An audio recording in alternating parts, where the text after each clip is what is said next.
Hello and welcome to the inaugural episode of the Cancel Corner. I'm your host, Beautiful Bobby, and I'm here with some fellow co-hosts. Would you like to introduce yourself? Hi, I'm David Logan-Zachery, Morgan Taylor. And then we have in the middle there. I'm Dylan Jordan Rim. Hello, my name is Freeman Modine. Yeah, so we had a good collection of people here. We're a woke community. We're the Cancel Corner. And we're the Cancel Corner. Yeah. Hey guys. So let me kick it over to David over there to tell us the synopsis of like what we're doing with this podcast. So yeah, this is the inaugural episode of the Cancel Corner. It's actually April 3rd, 2020, and we are in the middle of the lockdown. Stupid COVID virus lockdown. Oh boy. But, everyone's locked down, so a lot of people are watching movies and stuff. And we're just so inspired by how, people are coming together during this crisis. So we decided to come together and actually do you guys a public service. We're watching movies and deciding if they're canceled or not. We don't want you guys, with using the hindsight of 2020, we're looking at old movies from the 90s, 2000s, 80s, wherever really. And wherever really. And we're seeing if they're still acceptable by today's standards. Yeah, we're viewing it through a more modern lens. The 2020 lens. Make sure you guys, the 2020 lens. Hindsight is 2020. Guys, I'd like to maybe trying to do The Sopranos one day. We could do some of that. Oh yeah. Well, yeah. We're starting. That's we're starting super white hetero. Right. We're starting with some Entourage too. So today we're going to be doing Pest, and actually I looked up the Spanish title. It's Todo un desastre, which actually translates to quite a mess. And I believe the mess they're talking about is, the white hetero culture. Oh wow! Well, when we discuss the movie, I think that the audience will probably agree with that. So I have your review here, David. It's pretty insightful. Yeah, so I mean, we could start by just briefly talking about what the film's about. So the film stars John Leguizamo, who plays the Pest or Pestario. Vargas, yeah. The Pest. Yeah, Vargas.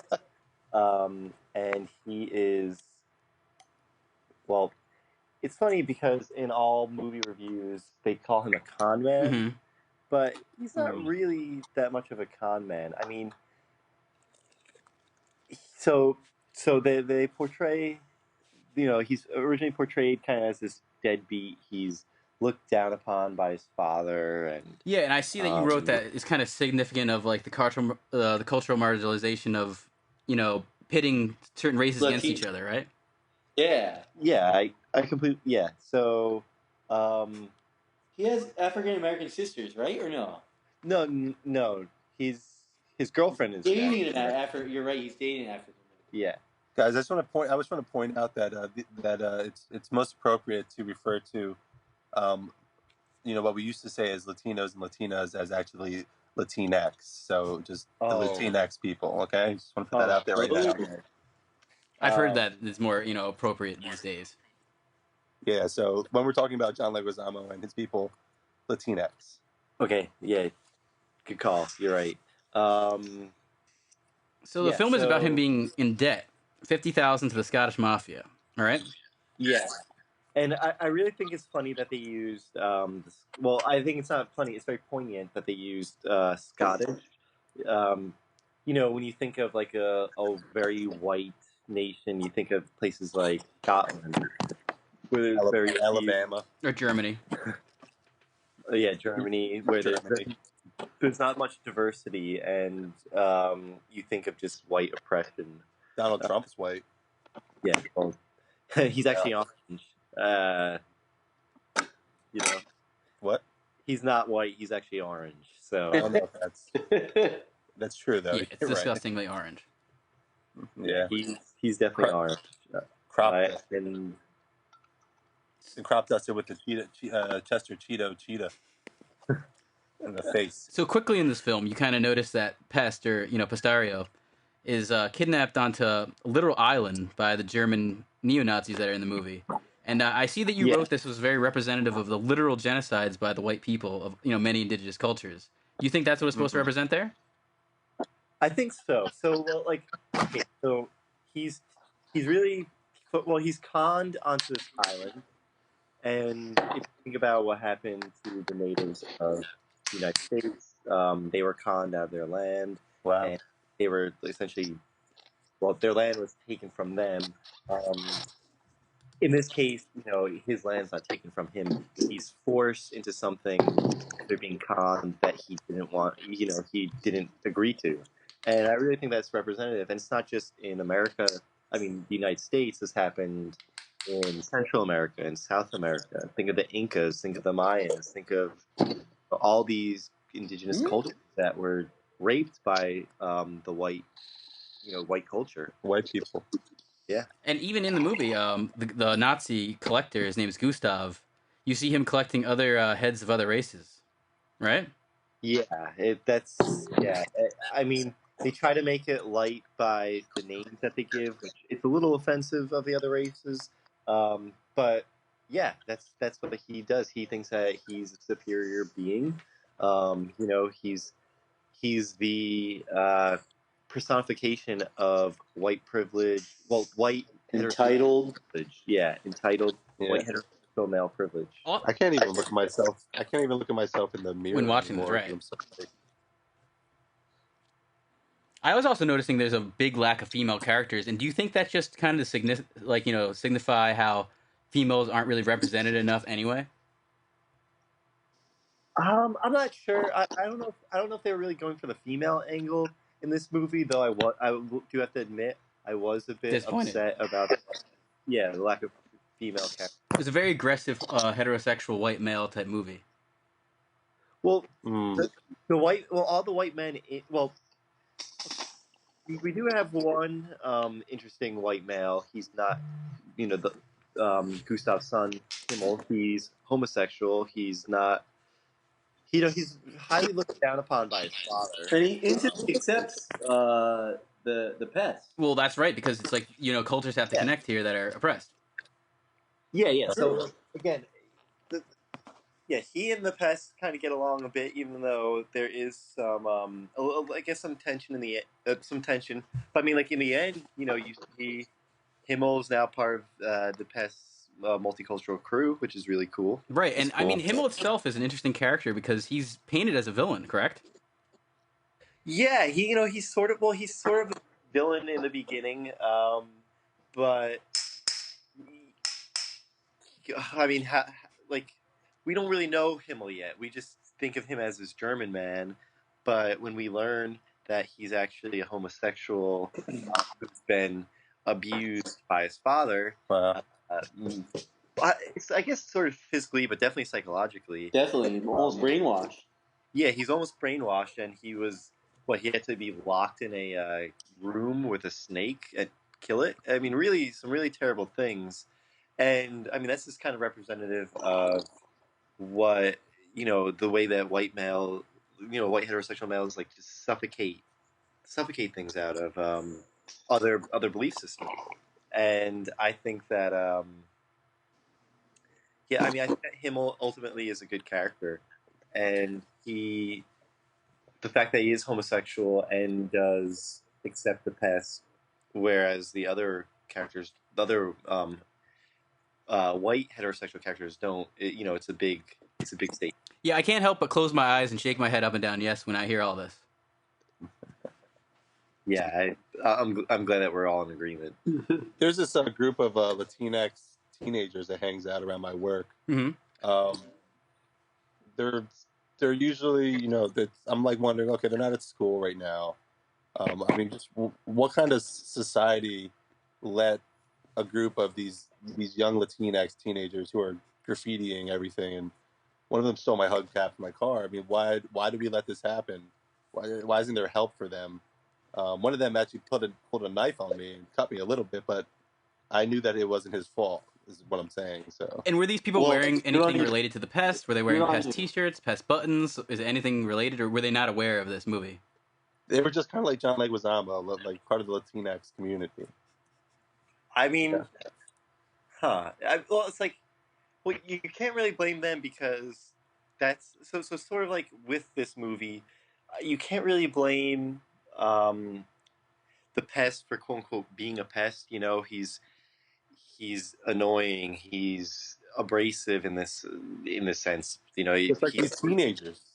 yeah. So exactly. So like, what I like how I interpret the pest is he's this pest because that's what society wants him to be.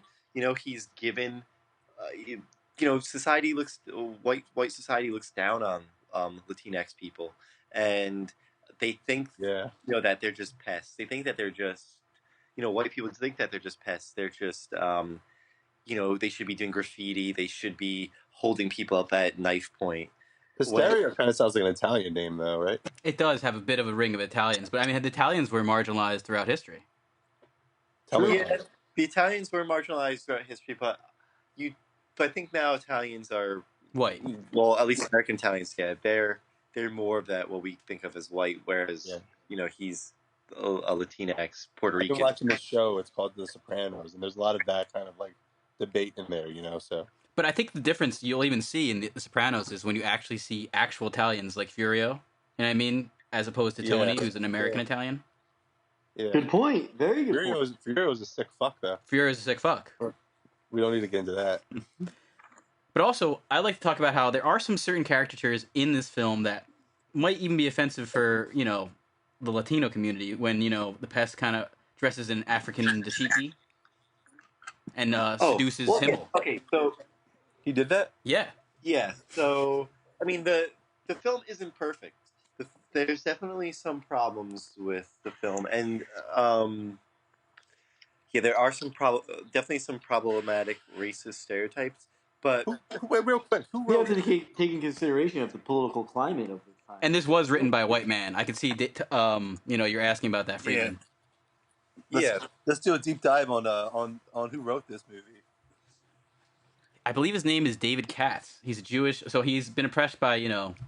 you know, cultures throughout, you know, history of time. Yeah, that sounds Jewish. You're right. That sounds better. I wonder if John Leguizamo had anything to do with, you know, the script or anything like that. Because, I mean, it seems like the role was perfect. He was perfect for the role, so maybe he had some sort of input into it. But he really embodied that character, Pestario, Pest. He did. And I'd like to actually go back to the characters after. Do you think this is just done in a punching up fashion? You know, all these races have to punch up to get their way into this world. You know what I mean? Well, yeah. So how I see, how I like to view this is I kind of take the well, like how I view punching up is I kind of take like the affirmative action view of who's on top of the hierarchy. So of course, you know, white heterosexual males are fair game for everything because dominant culture. we're the dominant culture. We oppress women. We oppress everything. So Amen. So yeah, we're at the top. Yeah, we're at the top of the boxing ring, maybe, and then under white males, maybe I think women.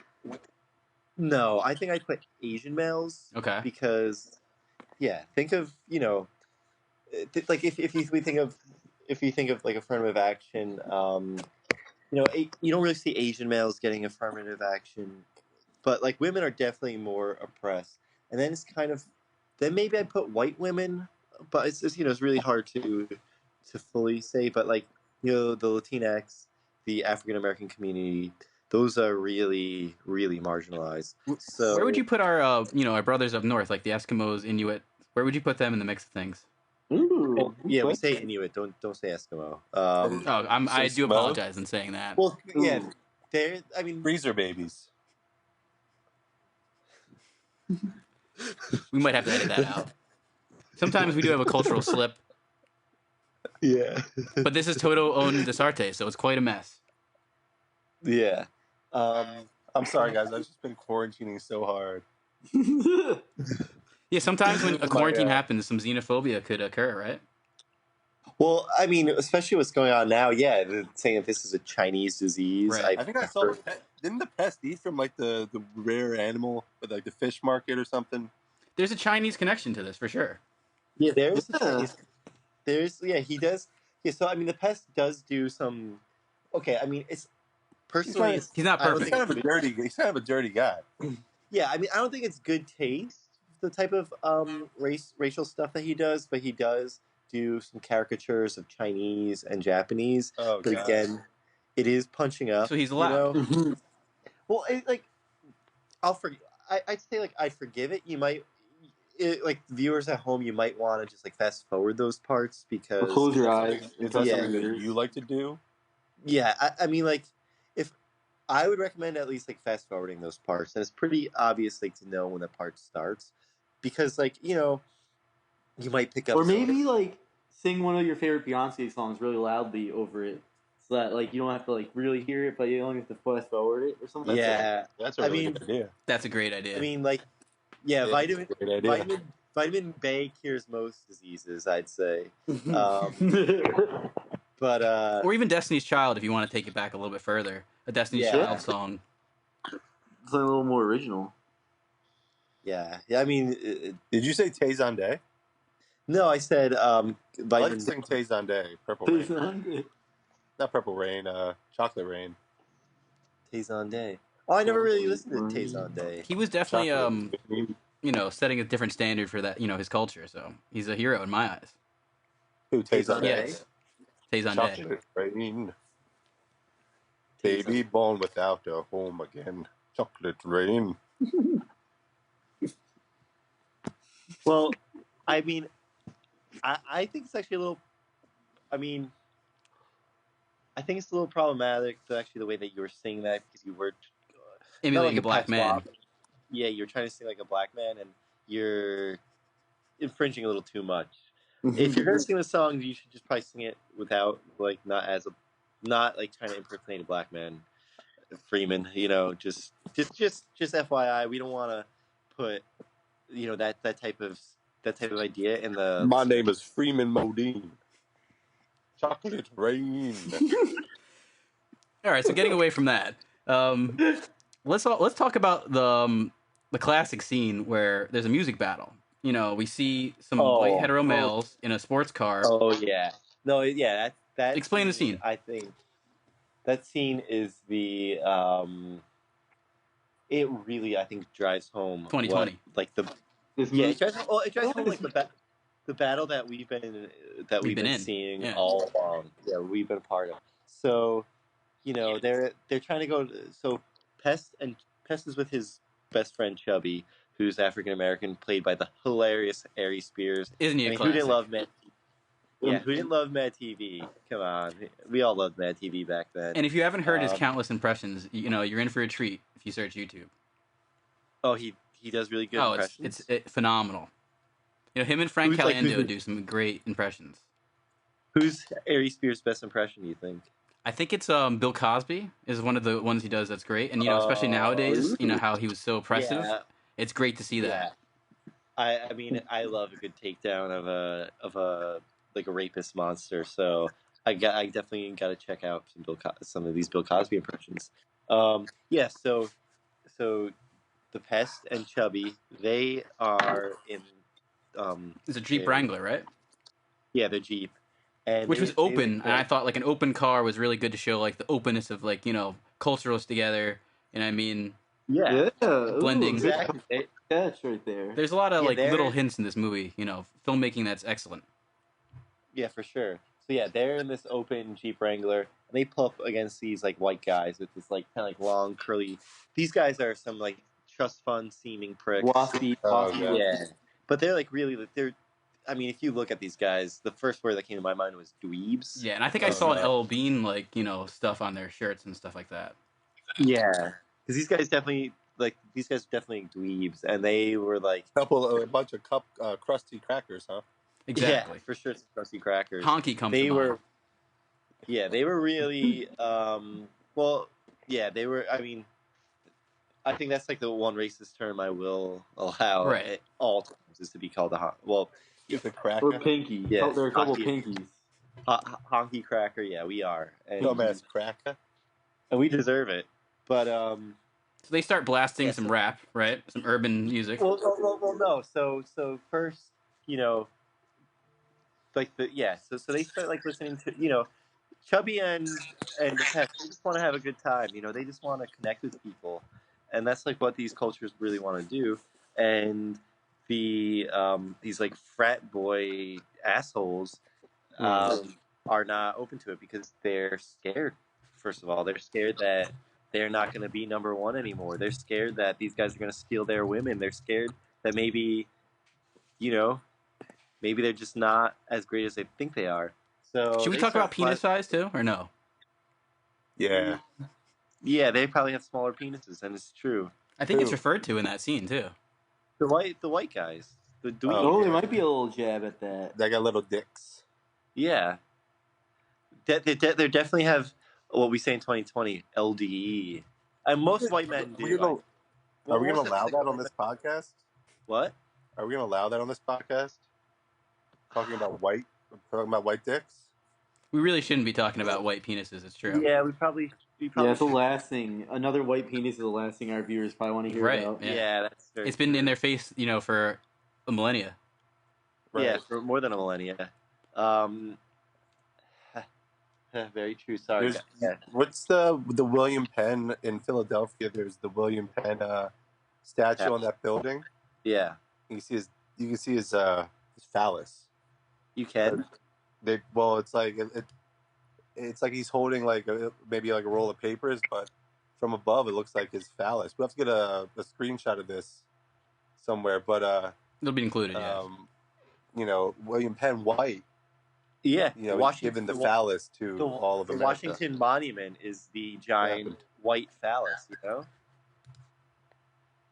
And also with these fraternity brothers, let's talk about hazing. How 73% of these people are into hazing. So do you think that kind of comes into their, their mind scope of what they want to do to other, marginalized cultures? Yeah, I mean, for sure, because they think that the rest of the world, women, everything is just their play toy. And to go back to the scene real quick, essentially, that is the attitude that these guys have. No, this is a stat too. 17% of them do singing and chanting in public. So this is going back to an actual statistic. Yeah, a scary statistic. Yeah, these dweebs, like Chubby and the Pest, they're just playing a little bit of rap. These dweebs get so offended they decide to blast "I Love Rock and Roll" and they're headbanging and playing their air guitar, and they just look like fools. And no one's feeling the vibe, no one's vibing. Calling on to white entertainment, you know what I mean? Yeah, again, it's because most white entertainers now are just not stale. They're old. Yeah. Oh, I like that, stale and old. That's that's so true. Sorry, when I should say when we say white, we're mainly talking about white heterosexual males, right? Not women, because of course, yeah, or the homosexual community, but yeah, then what's his name, James? Chubby and the Pest, they kind of save the party scene. They finally get the music blasting, and the white guys can't keep up. They kind of pass out. The girl, all the women start dancing and stuff. All the the Latinx, the African Americans, they're dancing outside the club. And essentially, Pest and Chubby enter the club as heroes, which I just think was really cool. So yeah, that's what's going on a lot. Is the white people, they're trying to force the white heterosexual males. They're just trying to force their culture. They're what they think is good. They're, terrible rock and roll. What song is? Can you name a song worse than that "I Love Rock and Roll" song? Oh no, can't. It's terrible. Yeah, it's just the epitome of white privilege. Yeah, well, it's not that epitome. Maybe that what's it called, Sugar Pie song or something by Whitesnake. It's on that. Yeah, hair metal is it's that's white privilege on steroids, because you have these men that I think they're sort of making fun of homosexual. They're first of all stealing from homosexual community. Women and homosexuals. They're children. They're boys. They're man babies. Yeah, it's just really offensive when you really think about it. Like, I think all hair metal should be canceled. Most actually, rock and roll. Yeah, most rock. Well, because rock and roll is all stolen from African Americans. It's like these white people want you to only like their music, and that's it. Yeah, and I mean the bassist. I mean, I'm sure Freeman totally agrees because he's a great guitarist. But like, do you kind of feel bad for playing the guitar? Yeah, Freeman, how do you feel about that? Freeman? We're having some technical problems. Oh yeah, Freeman's having some technical problems right now. It's okay. Can you guys see me? Yeah. Yeah, Freeman. Oh, Do you hear us? I can hear you, but it goes in and out a little bit. The one question we had for you is if you felt bad for playing the guitar and knowing how to play that as a white male. Yeah, because you think about the guitarist is such a the greatest guitarists are all African American, and they really started the guitar. They kind of really invented rock and roll. So I feel like it's funny that now we think of rock and roll as a white male thing, a white heterosexual Other male thing that the white man stole. Yes, exactly. I love that answer too because you didn't let Freeman speak and you answered for him, and I thought that was perfect. Hey, I'm sorry, Freeman. No, I thought that was right because sometimes you want to hear the right opinion. You know what I mean? Yeah, but I mean, not Freeman and I were, Freeman knows. Yeah, we're on the same page, I'm sure. I just want to say that I'm pretty, I'm very proud to play the guitar. I've been playing since I was 13, and I'm not sure that any one person can say that they own the guitar. I play a lot of scales that some of the old blues guys played, but that's a gift from them to me, and I accepted that graciously into my life. That's all I have to say about that. Yeah, it actually does go back to African culture. The first stringed instrument brought over to the Americas would have been a banjo that would have been made out of a gourd that would have been African. Very, very true. But yeah, I do agree with all these opinions here. I do think this is a great punching up movie. And I just want to go through what you think was not included that should have been. And each of us. So starting off with you. Dylan. Wait, we lost Freeman. Yeah, we lost Freeman. Hopefully we'll get him back. Well, we could even edit out all the times we lose. I also like David how sometimes you'll answer for him. I think you can answer for him. I feel bad now. You did call me out, and No, I wasn't calling you out. I was actually completely agreeing with the fact that sometimes people have to be told the right opinion. Yeah, I mean, I agree. Well, that's exactly what we're doing that because there's too much wrong opinion going on, actually. Right. But I mean, I just want to put it in a little bit better context for Freeman. But that was actually wrong of me. I was doing what we white heterosexual males do best. And that's explaining things to other people when we shouldn't be sometimes. I didn't think about it like that. I have a couple things I would like to see. I would have liked to see the Pest embrace like a homosexual side. Like I would like to see him like maybe either or at least have what is his name? It's not Goose. Is it Gustav? Himmel. I would like to at least see Himmel have some sort of love interest, and I would have liked to see maybe it be the Pest himself, maybe even. Well, the Pest wasn't homosexual, but I definitely wish that they. I like maybe like give him a little. I agree with like your sentiment that like, oh, it would have been great if we could have seen Himmel actually get some love that he desperately seemed to deserve. Well, he definitely deserved. And then we were talking about this before, but a strong female role would have been very nice. Right. Yeah. I mean, I'll go with mine. I think right. The Pest should have been female, and I think everyone else in the movie should have been trans. If you're gonna make this a modern movie. True. Or at least like thinking about transitioning or like identifying as something that should have been in it. Like there should have been a transitioning, moment from a lot of characters in the film. Yeah, but I think although I completely agree, I think it's really hard for a Hollywood, especially back then. It's gonna be really hard for Hollywood to greenlight a lot of that sort of stuff. You're right. This is 1997. Yeah, But like, hey, look at what Curb Your Enthusiasm did for the trans community this year, having Chaz Bono in playing that role And with there his was the giant other tits. trans Yeah, it was earlier hilarious. on. Yeah, Laverne Cox was in it. Yeah, I mean, That's a good point. yeah, I mean, I think like hopefully Larry David is setting the precedent for TV shows to have at least 2 trans people in a season. Well, I would like 2 trans people in an episode. yeah. We'll We're start working with for that. 2 trans in a season is pretty good. That you need to get more representation. Then, hey, I think Chaz did a great job. Yeah, he was Sure did. hilarious. That was I don't think I've laughed harder at a Curb Your Enthusiasm episode until I saw it. What we're trying to say is, come on, Hollywood, stop taking baby steps and fully embrace. Right. Yeah. Stop taking baby steps and start taking big human jumps. Right. Like I think of Entourage and think, why is there not a trans woman in this group of them? In the Entourage. Right, in the Entourage itself. Really, We should. I mean, I do like the idea of. So right now, I mean, I think we have the idea of doing these. This is movies. Mm-hmm.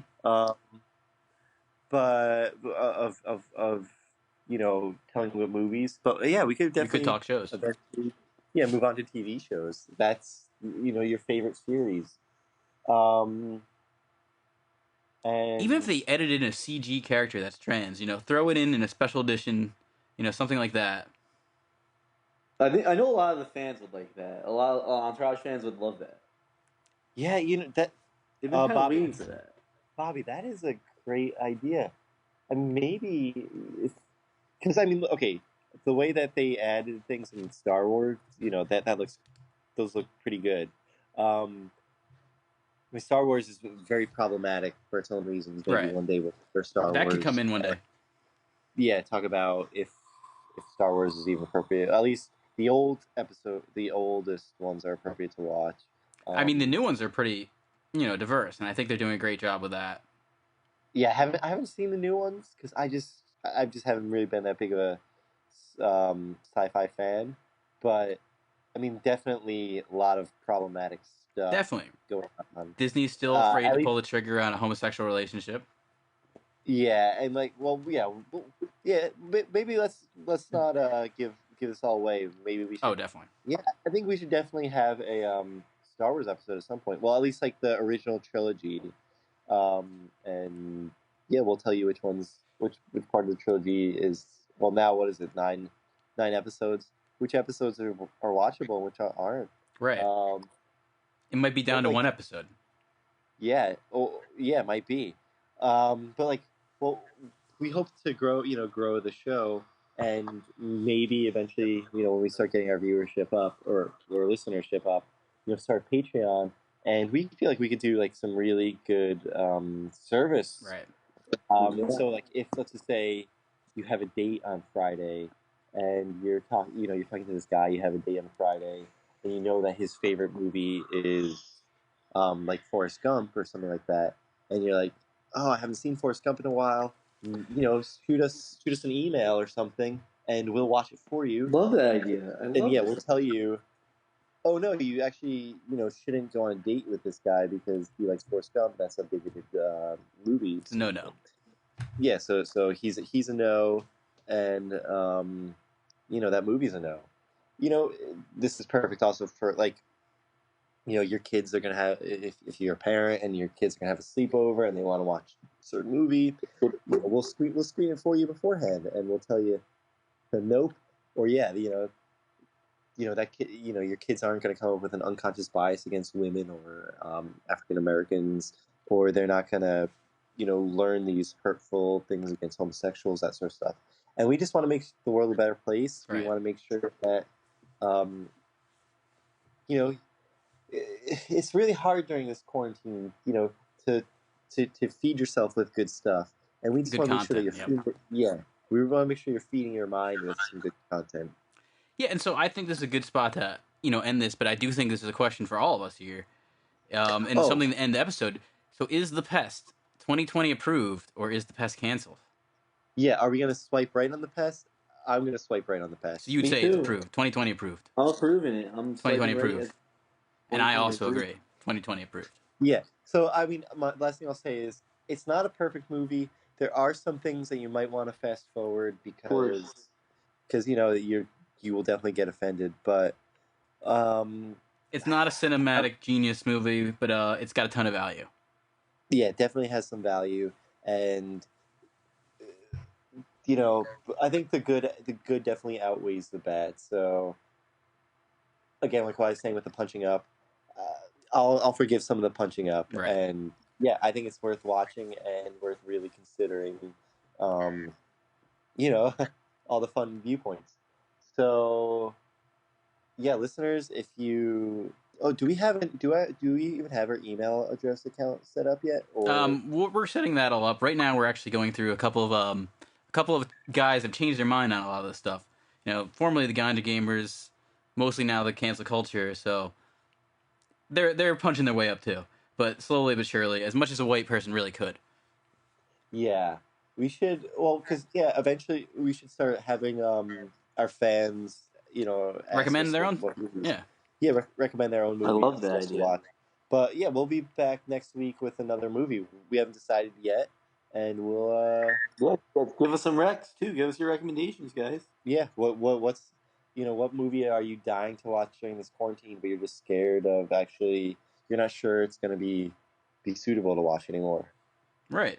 So that's another episode of the Cancel Corner. I'm your host, beautiful Bobby.